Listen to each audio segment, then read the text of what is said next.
السلام علیکم ګرانو ملګرو. زه ما وحید یوسفزي هیله کوم چې ټول ورونه خویندې ټول ملګري به روغ جوړ وي. او اول خو د روژې بابرکته میاشت د پاک رب ډېره زیاته مهرباني ده، ډېر زیات لوی رحم دی په موږ باندې چې په موږ باندې دا بابرکته میاشت یو ځل بیا راوسته او د دې نه موږ په دغه نیت باندې د دې لپاره په موږ باندې راوسته چې موږ توبه طیب شو، کوم ګناهونه چې موږ کړي د هغې معافي وغواړو. یو نوې موقع چې کوم دی موږ له راکړې وه، نو الله پاک رب ډېره زیاته مهرباني او د دغه بابرکته میاشت روژې ټولو ملګرو ته ډېره مبارکي وایم. بل وړوکی اختر دی، د وړوکي اختر په دې خوشحالۍ په موقع باندې ټولو وروڼو خویندو ته، ټولو ګلالو ماشومانو ته، ټولو بزرګانو ته زما له طرفه ډېره د اختر مبارکي. او الله دې وکړي چې په موږ باندې دا خوشحالۍ بیا راشي، بیا راشي. موږ په خپل چاپېریال کې خوشحاله یو، موږ په صحت باندې روغ یو، نو دا به ډېره زیاته خوشحالۍ خبرې.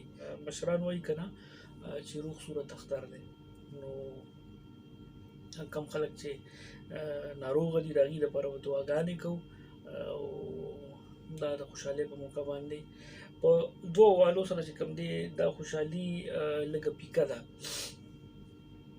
یو تېره ورځ چې کوم دی د لاهور نه کراچۍ ته چې کوم جهاز و پرواز و، نو هغه جهاز کریش شوی دی. په هغې کې چې کوم دی ډېر خاندانونه چې کوم دی په غم سره په غم کې باخته وي، په غم کې به مبتلا وي. ډېر انکر پرسن پکې لاړل، ماډلز پکې لاړل، پوج سره وابسته خلک لاړل، امولس پکې لاړل. په دغه وجه باندې به اختر لږ پیکه وي. بله یو وجه ده او هغه د کرونا وایرس ده. په دې باندې ما غوښتل چې زه نور پوسټونه هم ونه کړم، نورې خبرې پرې هم ونه کړم، ځکه چې ډېر زیات احتیاطي تدابیر هم مونږ وړاندې کړل، ډېر زیات خبرې هم مونږ په دې باندې وکړلې. او الحمدلله ولس چې کوم دی نو هغه هوښیار شوی دی، ولس چې کوم دی په دغه هر څه باندې پوهه دی. نو ما نه غوښتل ما چې چونکې ما به اکثره اپډیټ به ما دغه کول چې یاره دومره وفات شو، دومره چې کوم دی پکې نور پکې مبتلا شول، دومره پکې صحتیاب شول. نو د هغې نه ما داسې محسوسوله چې خلک د اذیت سره مخ کېږي، نو په دغه حواله باندې ما دغه څیز پرېښود. او د دغه کرونا وایرس اوس هم خلک ګپ ګڼي، حالانکې دا ګپ نه دی. زمونږ ډېر نږدې ملګری، ډېر خوږ شاعر مراد پټواري صاحب چې کوم دی تېرو ورځو کې هغې ژوند د لاسه ورکړی دی په دې بیمارۍ باندې. نو حقیقت دی د دې خوشحالۍ په موقع باندې د یو دوه درو خبرو به خیال ساتو. چونکې اختر پیکه دی، خو دا ده چې د خپلو ماشومانو لپاره، د خپلو دغه ګلالو بچو لپاره به خامخا د په مخ باندې د مسکا راوستو لپاره به څه ناڅه هلې ځلې داسې کوو چې هغې خوشحاله وي. نو په دوه درو حوالو باندې ګرانو ملګرو زه تاسو ته ریکویسټ کوم چې په دې باندې ډېر عمل وکړئ. د مونځ باره کې چې کوم د سخت مونځ چې کوم دی نو په هغې کې کوشش تاسو کوئ چې د سینیټایزر استعمال ضرور کوئ.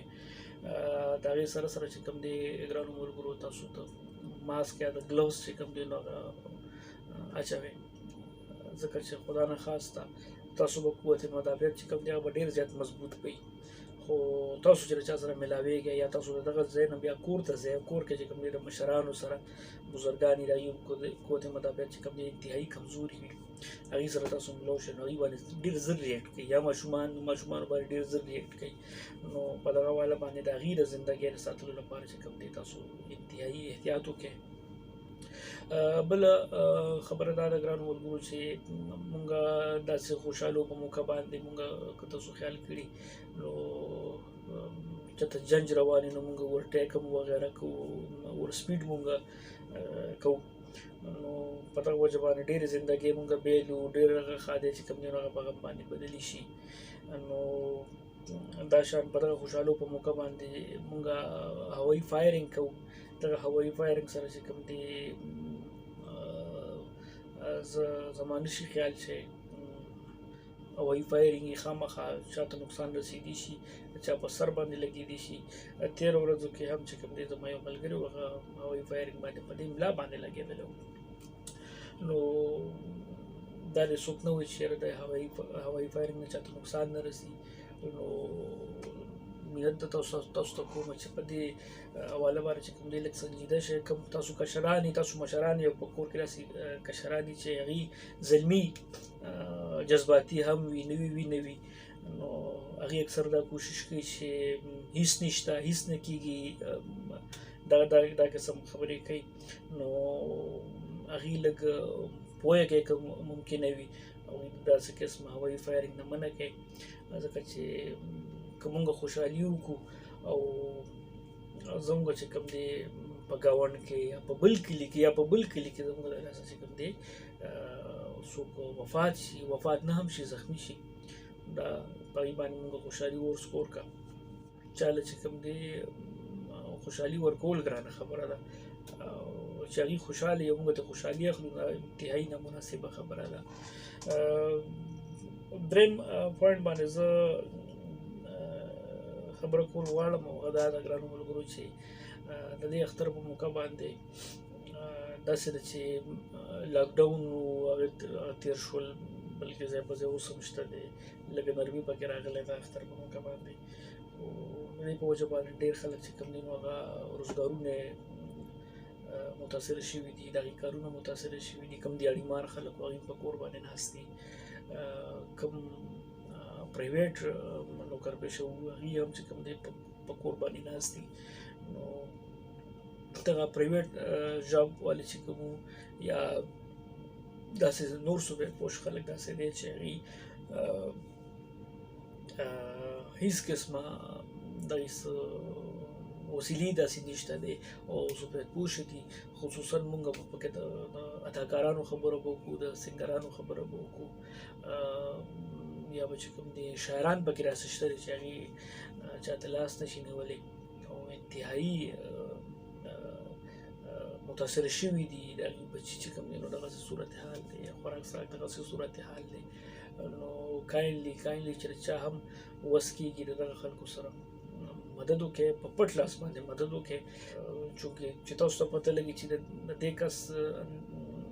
دې کس ته چې کوم دی زمان ولا حیا ورځي، نو د یو ماشوم په لاس، د یو بل چا په لاس باندې په پټ لاس باندې د هغې سره مدد وکړئ چې دا ورته پته هم ونه لګي چې ما سره کوم پلاني مدد کړی دی.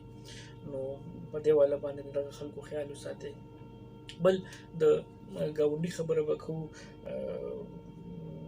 خدای او پیغمبر صلی الله علیه وسلم چې کوم دی ګاونډي له ډېر زیات اهمیت ورکړی دی، نو په دغه وجه باندې که داسې وي چې کومه ګاونډي هغه وس دس لري، پیسه ورسره شته دی او هغه داسې کوي چې خپل بچي له 2 جوړې اخلي، نو یوه دې له واخلي، یو خپل ګاونډي بچي له واخلي.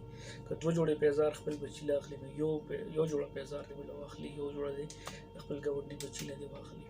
نو په داسې کولو باندې خو به یو دا وشي چې زموږ به د یو بل سره مینه هم سیوا کېږي او د هغې سره به چې کوم دی دا به وشي چې د خلکو ضرورت به هم پوره کېږي. او درېیمه خبره چې کومه ده نو هغه دا ده چې زموږ نه به خدای پاک هم راضي کېږي او د هغې اجر چې کوم دی هغه موږ له خدای پاک راکوي. نو خدای پاک چې کوم دی د یو انسان وس څومره کېدی شي، 1000 کېدی شي، 2000 لاک کېدی شي، 10 لکه کېدی شي.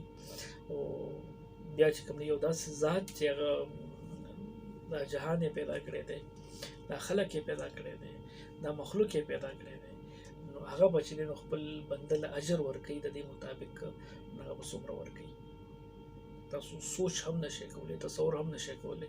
نو په دغه وجه باندې دا د خپل ځان سره هم ښه کول دي، دا د خپل ګاونډي سره هم ښه کول دي، او دا چې کوم دی خپله غاړه ازادول هم دي. که زما په کور کې چرګ پخېږي، زما په کور کې چې کوم دی مټن پخېږي یا نور څه وغیره ښه خوراک پخېږي، او زما ګاونډي کره چې کوم دی د ساګ هم نشته دی. د خبرې مقصد زما دا و چې څوک دې دا نه وایي چې زه مالدار یم نو زه غریب کېدی نشم، زه مجبوره کېدی نشم، زما چاته ضرورت نشي راتلی، یا زه غریب یم چې کوم دی په ما د مالدارۍ وخت نشي راتلی.